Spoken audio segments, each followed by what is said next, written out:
Hi folks, welcome back. Hope you're keeping well. I've come to a different place this week. I was last here, I think it was towards the end of last summer, and explore because I didn't really get the chance to see birds this morning, man. They're so beautiful. I didn't really get a chance to see down some of the really enticing trails. Yeah, it's quite exciting, and I'm looking forward to just soaking in some new scenery this morning. I've got to say, walking in, spring has sprung. I mean, compared to last week when I was out, I was in a very different area last week, it's many miles away, but this week it's like the brambles are out, all the fiddleheads are coming up, all the bracken's starting to spring here. And last week where I was, it was dead. There was no life. So it's really beautiful to see. Whew, oh, it's a bit bright, that sun, isn't it? Try and fall. Easy tiger. It's going to have me over soon, I know it is. Right then, so objective for this week. Where do I begin?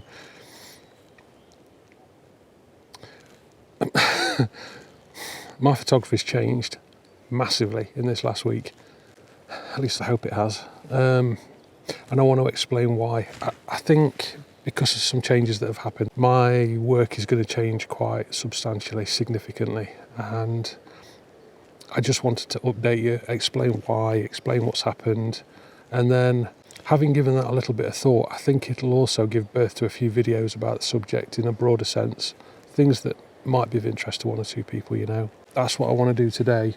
Yeah, I'll pull up somewhere in a lay-by, grab a coffee, have a chat about what's changed. Then I'll take a few more shots, probably put the GoPro in POV mode, pop a gallery up at the end as usual. But interesting times and a beautiful morning to go with it, so what's not to love, eh?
Ooh, a bit rocky.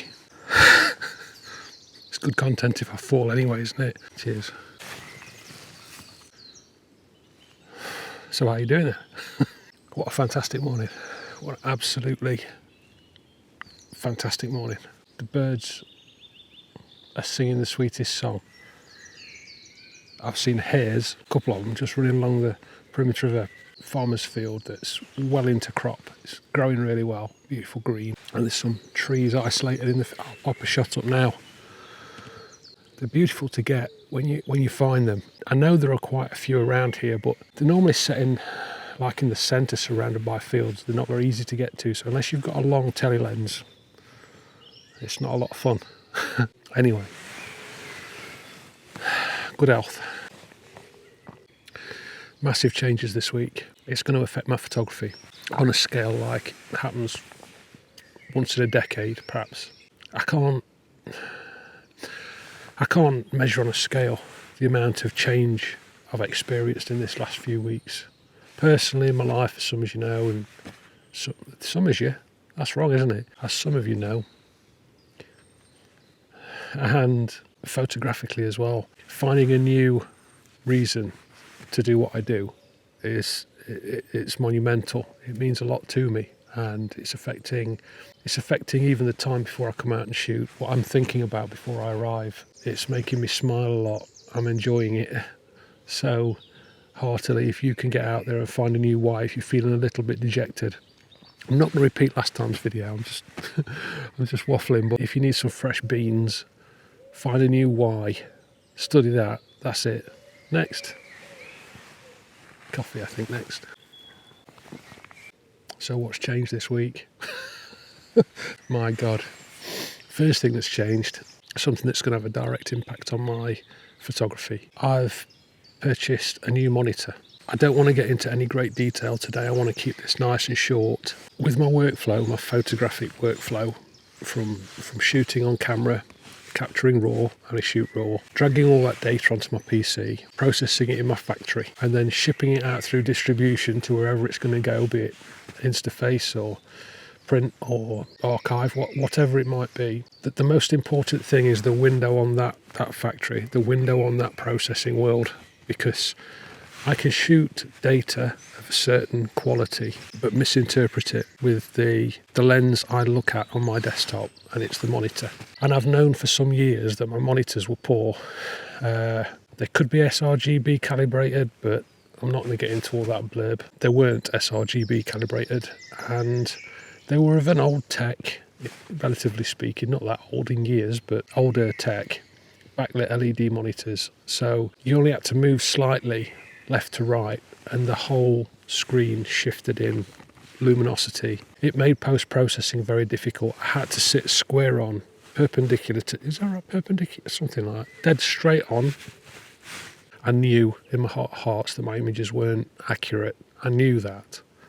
Hence the reason why this week I've invested in a new monitor. I don't want to talk about specs and stuff. It's just, I've gone to an IPS monitor, which basically means that as I move around my screen, the colours don't deviate noticeably. I can do a bit of headbanging if I want, and I can still see a fair representation of the colours. But more importantly than that, the monitor covers 100% of the sRGB colour space. So I shoot in sRGB, I now process in sRGB, but more importantly, I now see in sRGB what I'm actually doing. So the net result is the images that I process are going to be distributed to their various outlets far more accurately, a representation of what I want to put out there. And I was hugely shocked when I went to process old images I'd already processed on the new monitor.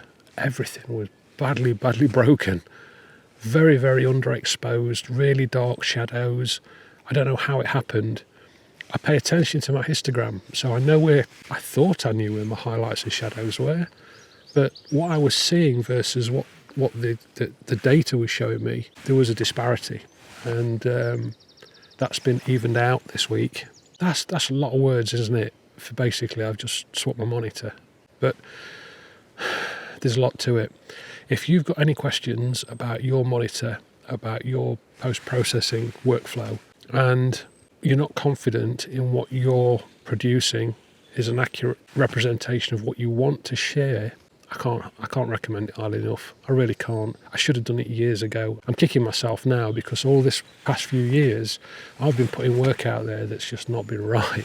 It's just not been what I wanted. So it's a huge step forward. Definitely helps me with my newfound motivation. I now feel more confident in what I'm producing, and that's got a value to me. I feel quite content about it. It's quite a comfortable feeling. So that's the first thing, and it's going to change the images that I share. That's the notable bit. Okay, now for the second bit, the bombshell, the other change this week. Like that wasn't enough. Oh dear. I'm just going to top my coffee up. Go on up here.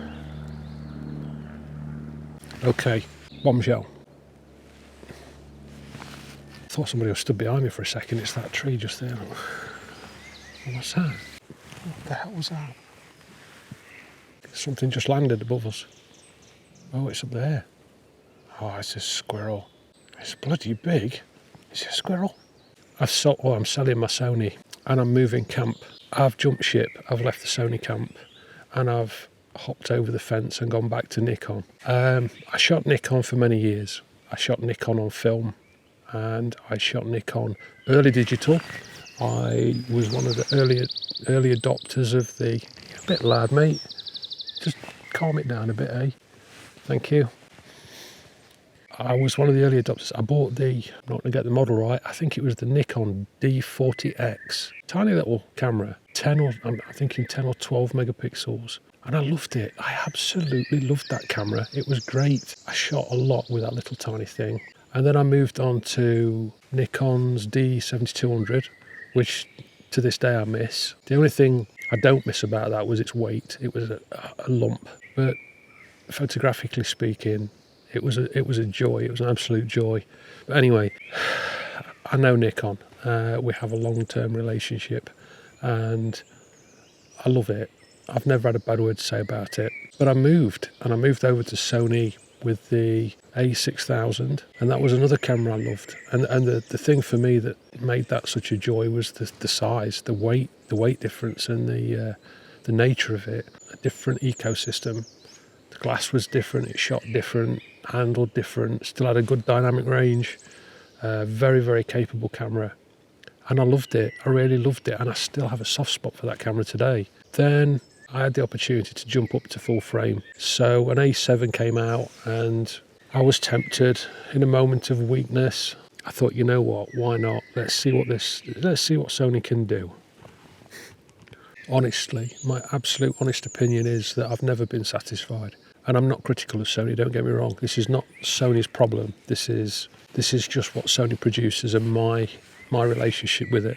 If you took a Sony camera, Nikon camera, Fuji camera, Canon camera, and you shot the same subject in just a basic raw file straight out of camera, you'd get 5 very different images, raw files.